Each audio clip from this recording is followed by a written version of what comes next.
trešais, tā teikt, lai viņš pagūtu, tikt atpakaļ uz startu, ir vajadzīgs laiks, un tad arī bieži vien viņš nāk klāt saka, tev ir tieši tik daudz laika, cik tev vajag, neuztraucies. Šajā gadījumā, nekas tāds ārkārtējs nav noticis. Visiem jābūt ātri gataviem, atkal ātri jābūt uz starta.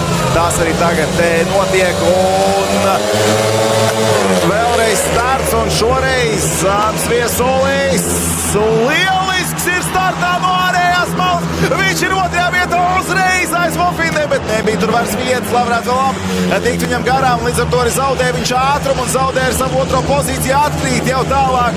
Viņš uz 4. pozīciju. Ātrs bija šis ceļš no 2. uz 4. bet lielisks starts. Skaidrs, ka arī jāiegūst šī sajūta atkal. Pārējie jau ir izbraukuši savus pirmos braucienus šodien te sacensību formātā. Tagad Āns Viesulis uzreiz iemes pie, teiksim tā, Speedway kaizivīm. Vofindens, Marzlīgs. Šie divi arī brauc pa priekšu. Viņam abiem kopā 6 čempionu titulu izcīnīt ir, kamēr Āns Viesulim tagad ir iespēja braukt Speedway Grand Prix. Lūk, spēja nosargāt Tais Vofindens joprojām savu pirmo pozīciju. Kas par pārsvaru šiem abiem attiecībā arī pret Zviedru Nilsonu. Un tas ir arī finišs. Tais Vofindens, jā, iepriekš saņēma viņš brīdinājumu, bet tagad viņš izcīna 3 punktus. Summā viņam tātad 4.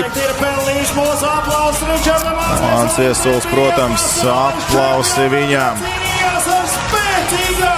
Šīs pasaules Speedway braucējiem. Jā, redzam, tur arī šī aizciešanās viņam. Iemesls, kāpēc mēs viņu neredzējām finišā, bet jā, krāja pieredze klāt. Starts bija labs, Āns Viesulim starts bija labs. Marzlīkam, jā, 2 punkti ir nākuši klāt un Kimam Nilsonam 1 punkts. Vofindens, sekunds Marzlīks Nilsons. 7. braucienā no 1. celiņa Francis Gusts, sarkanķiverem. No 2. Vaculiks, zila, no 3. Madsens balto, no 4. Mihelsens dzeltenē.